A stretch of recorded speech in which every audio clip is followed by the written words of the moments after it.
তো hello guys, আমি রাশিদুল। আমি আবার বললাম আপনাদের মধ্যে আরো একটা নতুন ব্লগ নিয়ে। তার মানে আমি আজকে গেতাছি, মানে ফ্যামিলি শুদ্ধ গেতাছি এক বেতে ইষ্টিবাড়ি। তো ওটার কোনো অন্যজনের বাড়ি না, ইষ্টিবাড়ি যেহেতু, তো অঙ্গ খালাগো বাড়ি। তো খালাগো বেতে যান নাগে নদী দিয়ে, মানে নদী পার হইয়া নাও দিয়ে যান নাগে। তো আর দেরি না করে নাওয়ে উঠে পড়লাম। আর এটা হলো ব্রহ্মপুত্র নদী।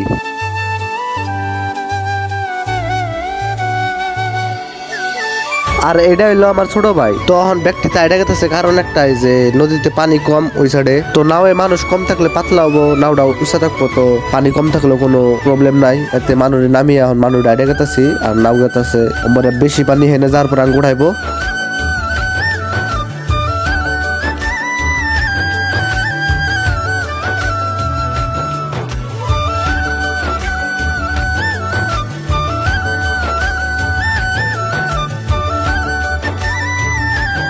তারপরে নাও চললাম। তো আজকের ব্লগ একটু গাই, আজকের নিয়ে টাটা বাই বাই।